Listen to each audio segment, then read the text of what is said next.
there's something big going on, and we have to kind of compartmentalize paradigms here to understand what it is. And I want to start in the automobile manufacturing sector. Right now, we are seeing the growth of EVs across the globe and the erosion of internal combustion engine sales as a result. Nobody has keyed in on the decline, the continued decline of sales of internal combustion engines after COVID is tied to the insurgence of EVs. People would be like, oh no, it's supply chain, it's COVID residual, it's economy and the recession. No, it's not. It's because people are realizing that EVs are more compelling and offer a much better cost, opportunity. And my argument is that we are, that internal combustion engines have peaked and the sales are continue to decline at a more rapid rate as more SUVs and trucks are inserted into the EV offerings. And let's start with Ford. Ford has a long-standing business, one of the only automobile manufacturer other than Tesla that has not declared bankruptcy. They even had the gumption to offer 100-year bonds a long time ago, ensuring the longevity and guaranteeing longevity and such. But they entered the EV space with the Mustang Mach-E and the Ford F-150 Lightning. And, they're running into their own issues. Their CEO, Jim Farley, said, we didn't know that, we didn't need 1.5 miles of wiring. We didn't know this. We didn't know that about EV manufacturing. And so kind of admitting that they don't know what they're doing and that they won't catch Tesla. So what have they decided to do as a result? Spin off an electric vehicle business out of Ford, knowing that that's where the growth is going to be. So Ford's the first one to do this, and we'll see if it's a saving grace, because each manufacturer, including Ford, sells EVs at a loss. BYD in China is the only one that, other than Tesla, that makes profit on selling EVs. So Ford's in a situation where the realization of the continued decline is forcing the issue quite a bit in their ecosystem to shift to competitive advantage in the future space, which is EVs. So let's talk about GM. So GM, did a lot of collaboration, a lot of partnering companies like Lordstown and Nikola. And these are EV companies that were offering pickup trucks and semis. GM's running into a lot of trouble too, even though they do have they have a lot of experience with EVs, with the Bolt, and then partnerships with Chinese companies. However, those are sold at a loss. So it's important to remind ourselves that just because things are happening doesn't mean that they're good in terms of downtrends, and explaining why things have matured and are now leaving our ecosystem and our paradigm. But GM just this week announced that they're pausing manufacturing in a plant in Indiana that builds SUVs, internal combustion engines, because, quote, demand has plateaued. So a lot of the main economists and people who appreciate and love GM are like, oh, it's the recession, it's this, it's that, it's going to turn around, yada, yada, yada. But with the collaboration piece, all legacy manufacturers kind of partnered with EV capable companies and autonomous capable companies. So that really it's batteries and software. And a lot of those partnerships that were formed 3-4 years ago are breaking down now because they're unable to coalesce. They're fighting against each other and their immune systems are kicking each other out. So that's why vertical integration matters right now, because partnering with companies that can do something is not creating a mesh to where legacy automobile companies can perpetuate their value into the future. So Volkswagen is another powerful automobile brand company, and they've struggled quite a bit. They had a former CEO, Herbert Diess, and Herbert Diess was kind of getting buddy with Elon Musk and, kind of telling the company that they wanted to start focusing on EVs through this lens,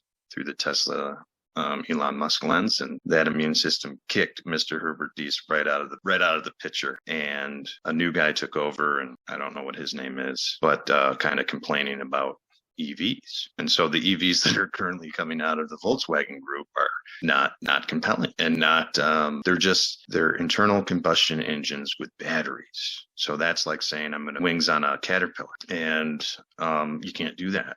You can't do that. It's integral. meaning you either have to build it from the next paradigm, which is what Tesla did and is doing, or it's just an ICE vehicle with batteries. So they're struggling quite a bit, and a lot of negative feedback's coming in with their EV offerings that is like that. It's like they need to make huge changes now because these are not what we're looking. And this is coming from engineers and expert teardown experts that kind of look at the innards of each vehicle that's coming out, and it's just like there's no comparison to what Tesla's doing on the inside of it. So it's like, yes, all the vehicles may look the same, but the innovation's happening on the inside, parts you can't see, and people don't realize that.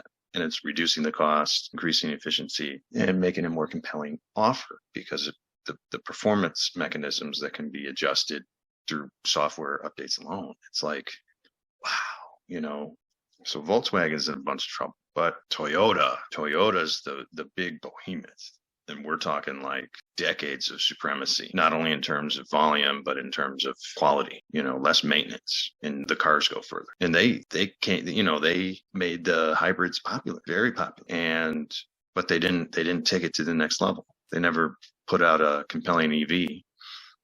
And the former CEO there, whose name is Toyoda with a D, kind of was saying that the silent majority doesn't want EVs. And within a month of him saying that, he stepped down. The grandson of the creator of Toyota stepped down because not only the board, but Japan, their secular government, and probably the emperor, probably had a word about it and said, you need to go, and we need to shift the focus here to EVs because that's where the focus is shifting to, and you're not looking at this correctly, and your debt of your company will crush us if you're wrong. Then the CEO of Lexus is now stepped in to lead Toyota, and Lexus being the upscale brand there of Toyota. But Lexus was slated to have a complete EV profile by 2035.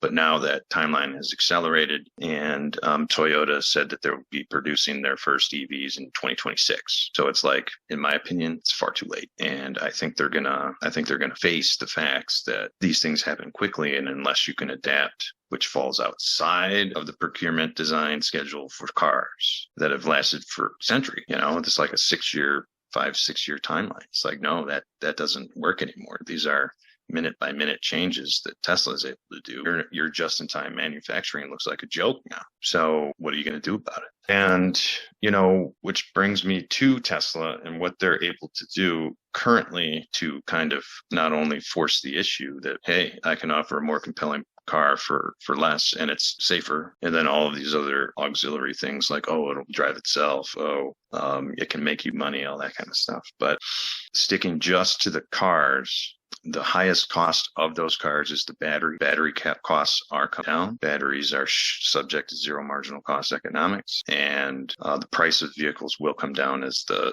price of batteries comes down, and the manufacturing efficiencies increase, meaning innovation on the manufacturing line. So if you can take out a whole process and not lose any benefit at the other end, then you're going to save time and money. So then they're going to be able to offer at a lower price. So a lot of people don't really understand that, yes, pricing power of Tesla's margin capability is strong. And even with the ZEV credits out of Europe and the new Inflation Reduction Act credits out of America, their planning showed that they are producing batteries cheaper than anybody, and they have a path to $70 per kilowatt hour in the next 1 year. And then if you include the incentives from the Inflation Reduction Act, that can bring it down to $25.